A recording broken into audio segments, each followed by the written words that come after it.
오늘 우리가 함께 하실 하나님의 말씀은 신약성경 요한복음 4장 5절부터 10절까지입니다.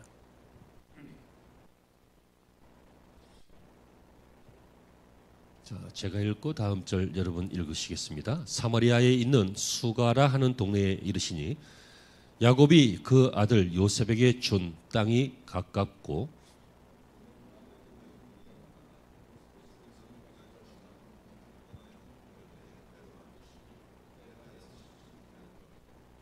사마리아 여자 한 사람이 물을 기르러 왔음에 예수께서 물을 좀 달라 하시니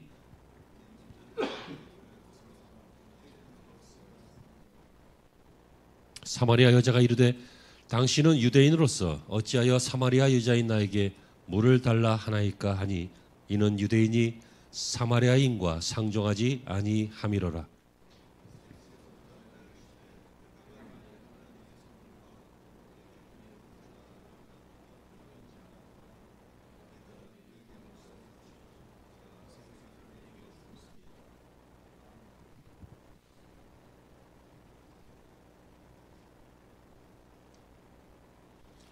할렐루야. 오늘 설교 제목이 좀 심상치가 않습니다. 우물가 여인의 정체. 예전에 어떤 공포영화, 유행했던 공포영화 중에서 우물가에서 기어 나오는 귀신이 있었습니다. TV에서 막 기어 나오는 귀신이 있었는데 이게 사닫고 사찍고 아무튼 뭐 그런 귀신이 있었는데 우물가 여인의 정체는 사찍고가 아니고 사닫고가 아니고 뭐지? 어느 게 이름이 맞아요? 성경만 보고 영화 안 보니까 모르지. 이거 중요하지 않아. 오늘 그 여인이 아닙니다. 사실은 맞습니다. 사마리아 여인입니다. 우물가 여인의 정체. 여러분, 오늘은 사마리아 여인, 이 한 여인을 살펴보려고 하는 것이 아닙니다. 우리 말씀을 함께 나누시다 보면 아, 이 여인은 바로 나구나 라고 하는 것을 깨닫게 될 겁니다. 만약에 그렇지 못한다면 귀를 기울이지 못한 것이고 귀를 기울였는데도 깨닫지 못했다면 설교자가 영 판인 것입니다. 여러분, 오늘 말씀 중에 이 여인의 정체를 보면서 우리들 자신이 투영되어지는 시간이 되시기를 간절히 바랍니다. 포스트 모더니즘이라고 하는 말 들어보셨죠? 요즘은 잘 쓰지 않는데 20세기 들어와서 초반에 많이 사용하던 말입니다. 모더니즘에 대한 말입니다.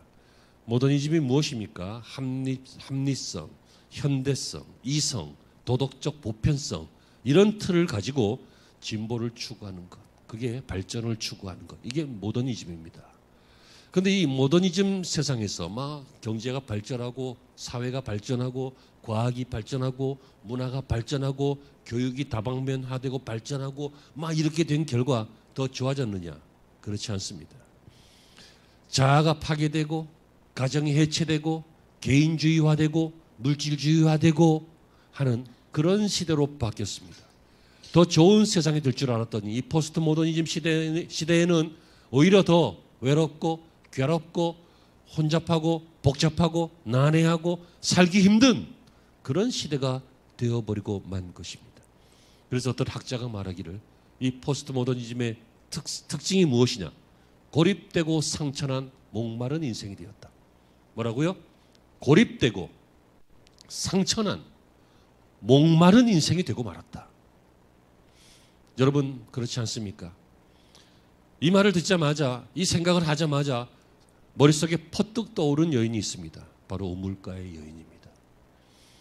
예수께서 사마리아 성의 수가라고 하는 지역에 지나가실 때에 우물가에서 한 여인을 만나 대화를 하십니다. 물 좀 달라. 그랬더니 여인이 아주 반항적으로 대답을 합니다. 여러분 사람이 대답을 잘해야 복을 받아요. 말 한마디 잘해야 복을 받아요. 말 한마디 때문에 미움받고 심지어 죽기까지 해요. 세상에서 정말 말 잘하는 사람이 하나 있습니다. 누구냐면 예수님 우편에 앉았던 강도입니다. 우편에 매달렸던 강도.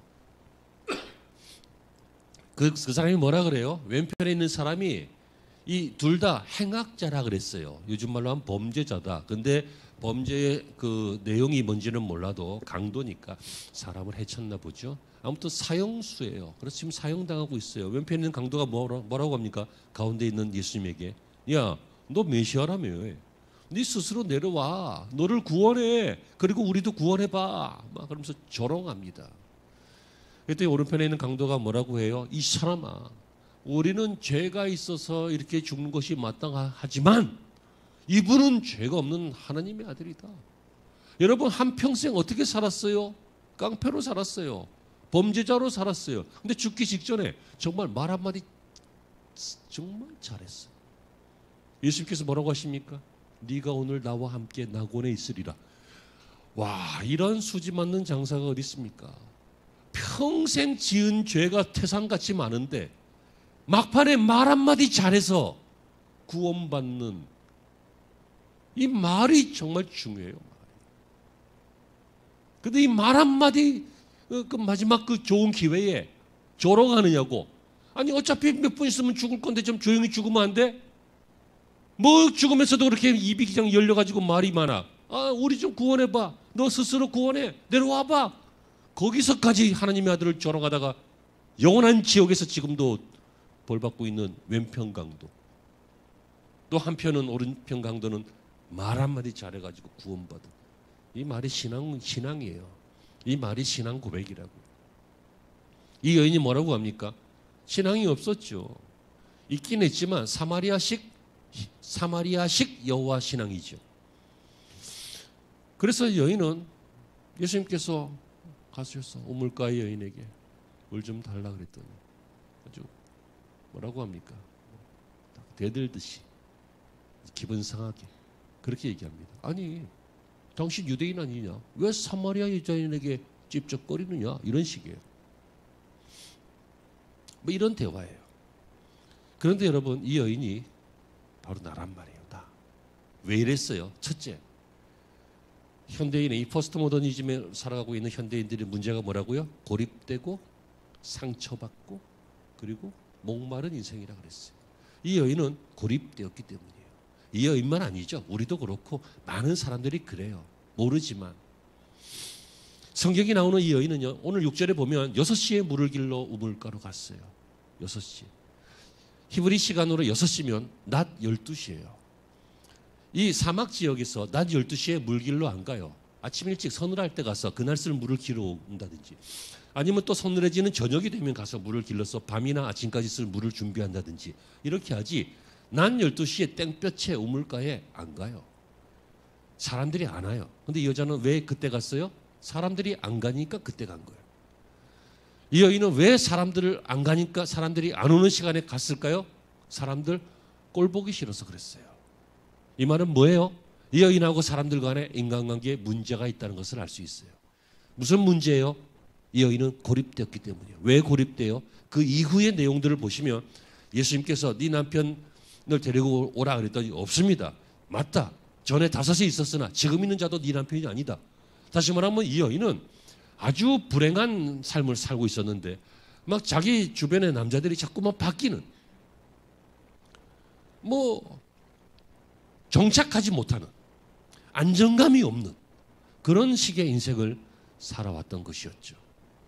그러니까 이런 일들 때문에 요즘은 뭐 결혼 뭐 몇 번 하는 것이 그렇게 큰 흠이 아니다 이렇게 말하는데 옛날에는 그렇진 않았잖아요.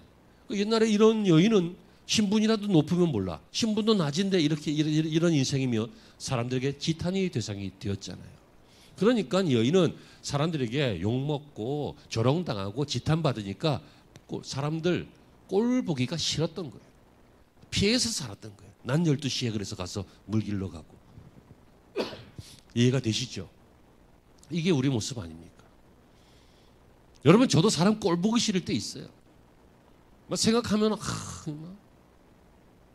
그래요. 그럴 때 있어요. 1년에 한 번. 어제가 그런 날이었어요. 아무튼 뭐 그럴 수 있잖아요. 이게 우리 시대 삶의 풍경인데, 뭐 난 잘하는데 이상하죠. 사람들은 꼭 잘하면 뒤통수 치는 사람들도 있어. 그죠? 이게 참 이상한 건데, 잘해주면 쉽게 보이는, 만만해 보이는, 그런 뭐라고 할까 좀 인격적이지 못한 사람들이 주변에 있을 수 있어요. 그래서 사업하다 그런 사람들 몇 번 만나고 몇 번 경험하고 그러면 내가 또 잘해주나 봐라 하고 이제 마음을 탁 닫지, 고립하지. 근데 또 천성이 착한 사람은 그래도 또 나중에 또 슬그머니 풀려갖고 또 잘해주다가 또 맞는다. 아무튼 그래요. 전에 어떤 책에서 보니까 한 대학교, 미국의 한 대학교의 그 미식 축구팀 코치 이야기가 나왔는데요. 이 사람이 잘할 때, 선수 시절에 잘할 때는 주변에 친구가 많았어요. 막 칭찬도 많이 하고 막 멋지다 그러고 막 같이 어울리고 놀고. 근데 저 부상당한 이후에 그 다음에 이제 성적이 잘 안 나오고 몸이 좀 안 좋아서 실력이 떨어지고 그러니까 너 때문에 졌다고 비난하기 시작하고 친구도 떠나가기 시작하고 막 그러고 막 외로움을 느꼈어요. 너무 외로운 거예요. 그래서 이 외로움을 달래기 위해서 사랑인지 사랑이 아닌지 잘 모를 결혼을 했어요. 여러분 결혼은 사랑하는 사람하고 하는 게 옳아요. 왜냐하면 살다 보면 또 사랑이 또 냉랭해질 때도 있는데 처음부터 사랑이 없으면 어떻게 하겠다는 거예요. 그렇게 사는데 뭐 아내가 별로 자기는 열심히 사랑하려고 하는데 아내가 별로 자기를 사랑하는 것 같지가 않아. 여전히 외로운 거야. 그래서 어떻게 했냐면 애완견을 하나 구해왔어요. 그래서 애완견을 잘 기르면서 이렇게 이뻐하면서 이렇게 살았는데 막 주인이 올 때마다 막 꼬리를 치면서 막 반기고 그러잖아. 여러분 나갔다가 5분 있다 다시 들어와 봐요. 그러면 걔가 가만히 있나요? 또 꼬리 흔들고 또 반겨요. 5분 전에 너 왔잖아. 안 그래? 사람은 그러지만 오늘 저 처음 보신 분들은 목사님 안녕하세요 하고 인사했잖아. 근데 여기서 왔다 갔다 하다 또 마주치면 또 인사 안 하잖아. 왜? 좀 전에 봤으니까. 근데 얘는 볼 때마다 막 그냥 막 꼬리 흔들고 막 반기고 그러니까 이 사람이 강아지를 보니까 마음이 너무 좋은 거야. 그래서 이야 내 친구는 너밖에 없구나. 그러면서 저쪽에 있는 자기 부인 들으라고 너 같은 친구가 또 하나 있으면 좋겠다. 부인 보고 들으라고 너 같은 친구가 또 하나 있으면 좋겠다. 며칠 후에 어떤 일이 생겼습니까? 부인이 개를 한 마리 더 사왔어요.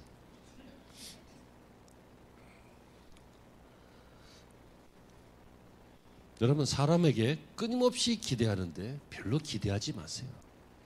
그냥 그러려니 하세요. 그러다가 좋은 일 있으면 기뻐해 주고 슬픈 일 있으면 가능하다면 위로해 주고 그렇게 그냥 터벅터벅 같이 걸어가는 거지. 너무 기대지 마세요. 넘어져. 왜냐하면 이 사람도 힘든데 막 기대다가 막 삐끗하면 넘어질 거 아니야. 사람을 믿지 말라, 사람을 신뢰하지 말라 그런 뜻은 아니에요. 하지만 사람을 전적으로 믿고 전적으로 신뢰하고 그럴 수 없다는 거예요. 사람은 그렇게 못 살아요. 왜요? 우리는 고립되어 있는 인생이기 때문에 그래요. 이 고립은 죄의 흔적이에요. 충분히 저 사람 같으면 내가 설명하면 이해할 것 같은데 이해 못하죠. 사람은 고립되어 있어요. 죄의 흔적이라. 미국에서는 그런 광고가 많대요. 지역 일간지에 광고를 내는데 저한 전화번호를 적어놓고 여기에 전화해서 저하고 1시간만 이야기하면 내가 사례를 해주겠다. 1시간만 전화하면 내가 $20를 주겠다. 뭐 이런 광고가 많대요. 왜 그래요? 외로워서 그런 거예요. 고립되어 있었어. 사마리아 여인, 우물가의 여인, 현대인의 모습, 포스트 모더니즘을 살고 있는 저와 여러분들의 모습 아닙니까?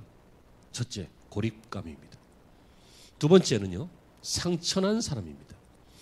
여러분 물론 세상을 살아가면서 상처받지 않은 인생은 있을 수가 없습니다. 다 상처받습니다.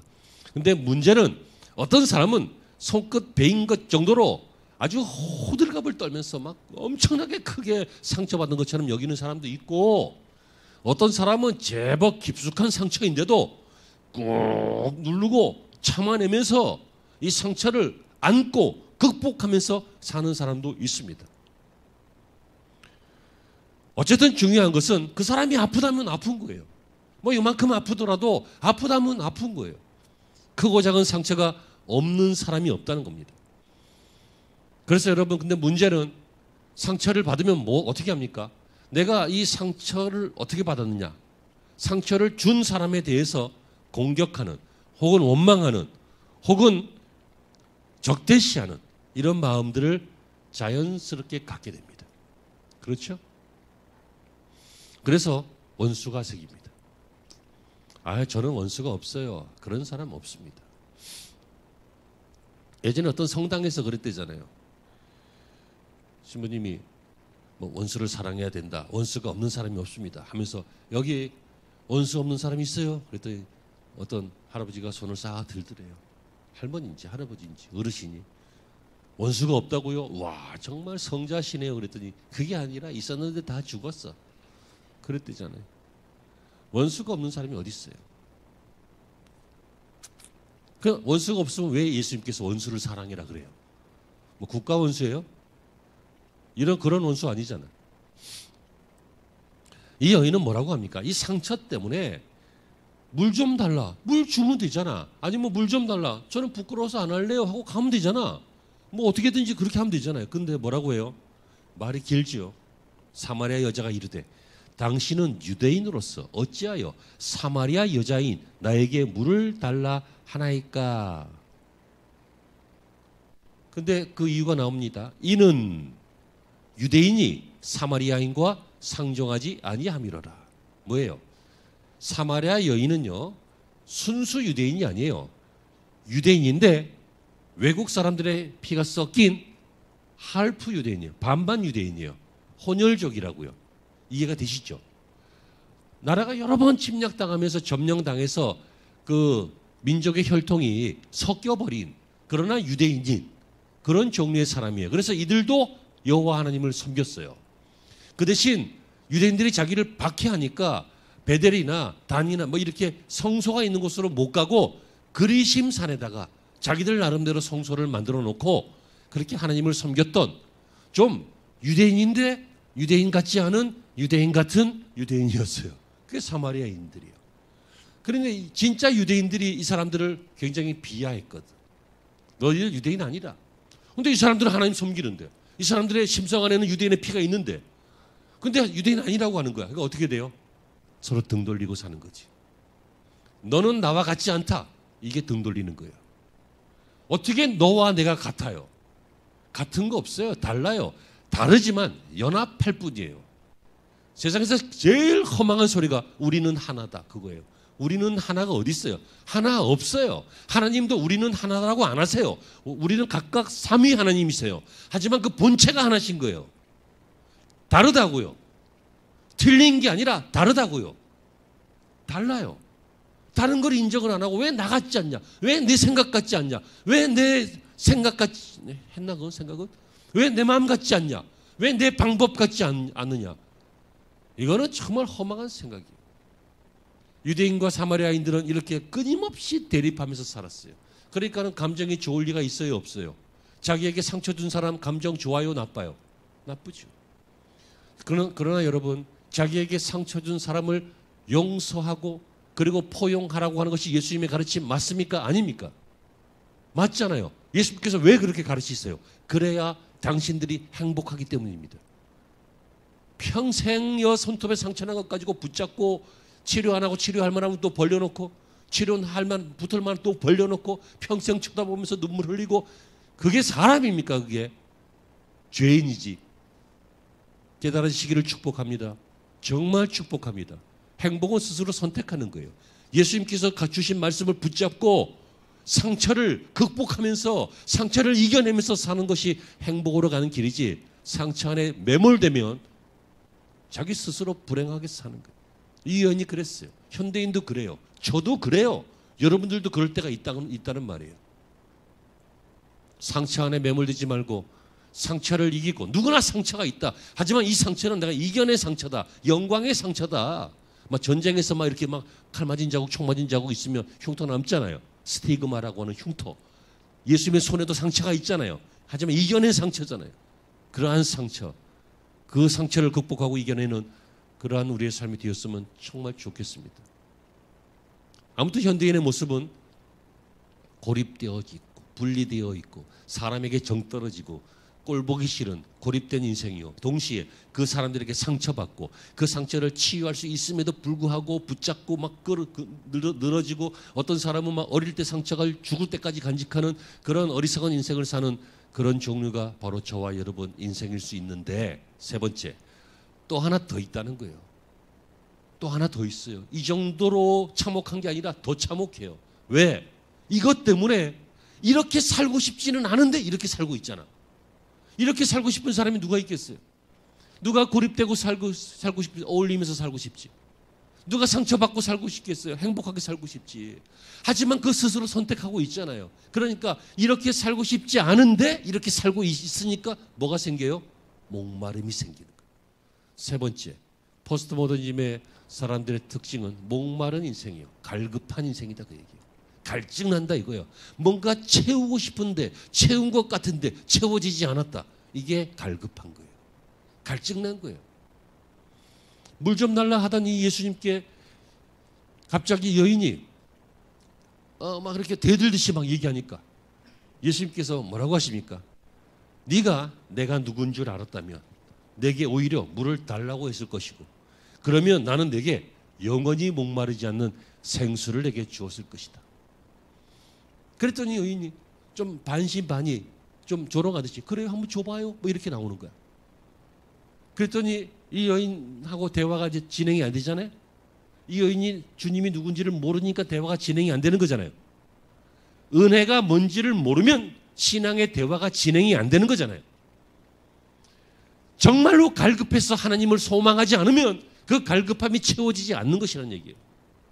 그래서 예수님께서 뭐라고 합니까? 사람이 할 수 없는 일을 하시죠. 뭡니까? 남편 데리고 와. 남편 없는데요. 맞다. 전에 있던 5명도 이 남편 아니었다. 누군데 나를 아는 거야? 그래서 여인이 드디어 영적으로 도전받기 시작하죠. 그래서 나중에 어떻게 됩니까? 와서 좀 봐라. 이 사람 메시아 아니냐? 내가 어떤 인생을 살았는지 이 사람이 다 알고 있다. 이 사람에게 답이 있다 하면서 마을로 들어가서, 사람 꼴 보기 싫어하던 여자가 마을로 들어가서 예수님을 전하는, 전과는 다른 인생으로 바뀌게 되죠. 갈급한 인생이었다는 얘기예요. 여러분, 사람들은 갈급합니다. 얼마나 안정을 원했는데, 얼마나 좀 뭐라고 할까요? 번번한 삶을, 변변한, 제가 교육한 지 얼마 안 되고 단어가 좀 생각이 안 나고 틀릴 때 영상학성, 이 변변한 삶을 원했는데 변변치 않을 때 얼마나 갈급합니까? 그러니까 여인은 어떻게 됐어요? 좀 좋은 남자 만나려고 그 남자가 떠나가기도 했겠지만, 또 남자에게 문제도 있었겠지만 남자를 바꿔가면서 이렇게 살았던 그런 좀 건전한 여인은 아니었는데, 목마른 인생이었는데, 그래서 애인을 바꾸고 파트너를 바꾸고 뭐 직업도 바꾸고 직장도 바꾸고 어떤 사람은 종교도 바꾸고 어떤 사람은 교회도 바꾸고 막 다 바꿔보는 거예요. 바꿔도 목마름이 없어요. 목마름이 해결이 안 돼요. 예전에 시인 김지아 씨가 타는 목마름으로라고 하는 그런 시를 지었는데, 뭡니까? 끝없는 목마름, 타는 목마름, 뭐 그런 것을 표현할 때, 타는 목마름으로 내 이름을 남몰래 쓴다. 민주주의여 만세. 뭐 그런 시를 썼어요. 그런데 여러분, 그래서 이제 우리 때 데모도 많이 하고 그랬지만, 그때 지나고 이제 민주화가 많이 됐지만, 그래도 뭐 목마름이 없습니까? 여전히 목마르잖아요. 예전에 그 영국의 찰스 황태자 비였던 고 다이애나 왕세 그 왕비 기억나십니까? 자동차 사고로 그만 목숨을 잃었지요. 여러분, 이 사람도요, 어릴 때 어머니가 자신을 버리고 떠나갔대요. 다른 남자를 찾아서. 그래서 어려서부터 이 정서적으로 약간의 문제가 있었다고 그래요.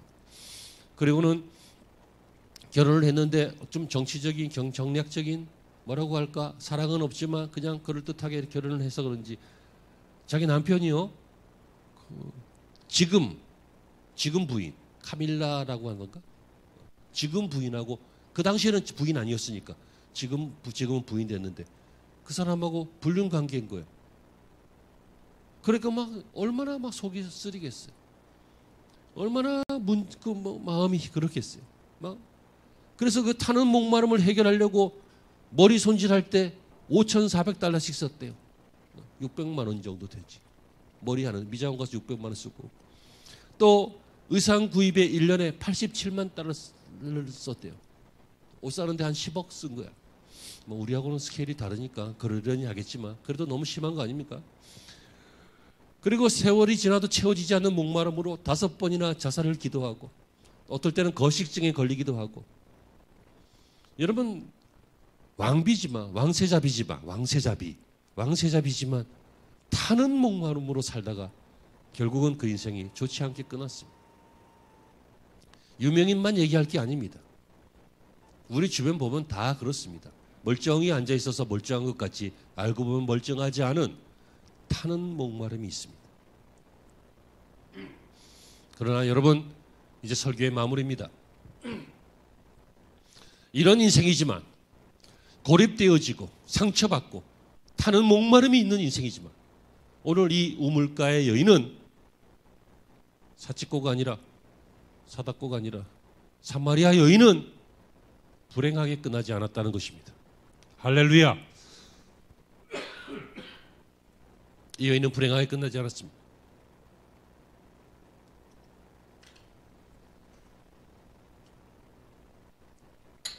그 이유는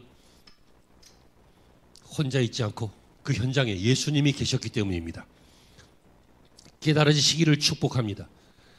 혼자 있으면 고립됩니다. 혼자 있으면 상처가 더 납니다. 혼자 있으면 목마름이 해결 안 돼요. 하지만 그 현장에 예수님이 오시면 됩니다. 우리가 주님의 손을 붙잡으면 됩니다. 답은 예수님을 만나는 것입니다. 어떤 변화가 왔습니까? 예수님이 처음에는 그냥 유대인인 줄 알았고, 그냥 시비 거는 줄 알았고, 꼴 보기 싫은데 말 거는 논팽이처럼 보였는데, 내가 누군지를 정확하게 아시는 메시아구나 라고 깨닫고 믿어지자 어떻게 됐어요? 마을로 들어가서, 고립된 인생이 아니죠, 사람들과 연결되죠. 자신의 상처를 넘어서 예수님을 전하는, 더 이상 목마르지 않고 영원한 생수이신 예수님을 만나는 그런 인생으로 변한 것입니다. 여러분, 변한 여자라고 하는 그런 재밌는 글이 있는데 한번 들어보실래요? 어느 날 변한 여자. 자, 어느 날 변한 여자. 여우 같은 여자에서 여유 있는 여자로, 화난 여자에서 화난 여자로, 따지는 여자에서 따뜻한 여자로, 착각하는 여자에서 자각하는 여자로, 새끼 있는 여자에서 색깔 있는 여자로, 밝히는 여자에서 밝은 여자로, 남들에게 애먹이는 여자에서 남들 때문에 애태우는 여자로, 답답한 여자에서 답을 아는 여자로, 빚이 많은 여자에서 빛을 발하는 여자로. 여러분, 앞에 여자, 꼭 여자만은 아니에요. 남자도 그래요. 이 앞에 나왔던 인생, 우물가의 인생이죠. 하지만 뒤에 나오는 인생은 다 예수님을 만나면 가능한 인생이죠. 아멘. 예. 변해야 살아요. 변해야 행복해져요. 변해야 뭔가 달라져요. 변하지 않으면 똑같아요. 하나의 중요한 질문 바로 이것입니다. 도대체 예수님이 누구시길래 이 여인을 이렇게 바꿨을까? 이 여인은 예수님은 누구시길래 이 여인을 이렇게 바꿨을까? 자, 답입니다. 예수님은 이 여인과 저와 여러분의 모든 것을 아시는 분이십니다. 아신다고요. 그러니까 모르는 남편에게 닥달하지 말고, 모르는 부인에게 원망하지 말고, 모르는 다른 이유와 원인 찾아내지 말고, 모든 것 아시는 주님의 손을 붙잡으세요.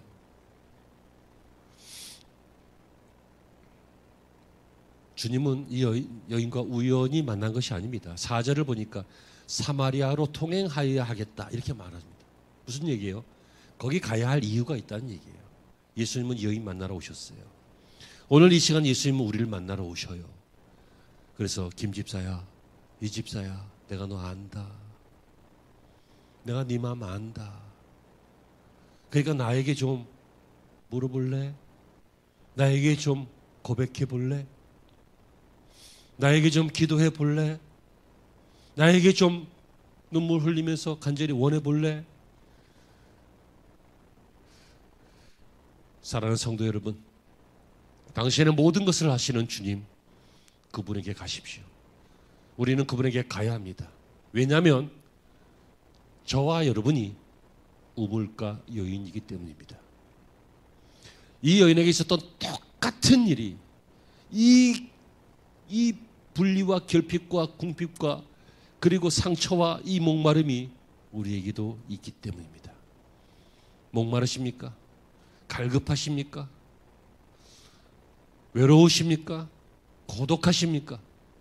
우리 예수님께서 생수를 주실 줄로 믿고 모든 것을 하시는 주님을 향하여 나아가는 그 주님을 더욱더 사랑하고 더욱더 기대하고 그리고 더욱더 그 주님을 간절히 원하는 그러한 삶을 살아보시기 바랍니다. 하나님께서 목마름을 해결해 주실 줄로 믿습니다. 기도하시겠습니다. 주님, 난 12시에 그 고단한 시간에 잠깐 목축이는 그 물을 길러온 이 여인, 바로 우리 모습이었습니다.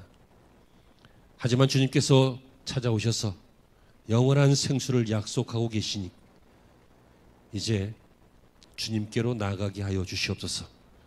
주님의 손을 붙잡게 하여 주시옵소서.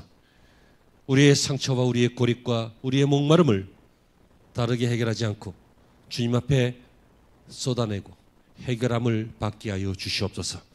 그래서 저희들이 이 변한 여인처럼 우리도 변한 인생이 되게 하시고 변화된 축복의 삶이 되게 하여 주시고 새로운 삶이 되게 하여 주시옵소서.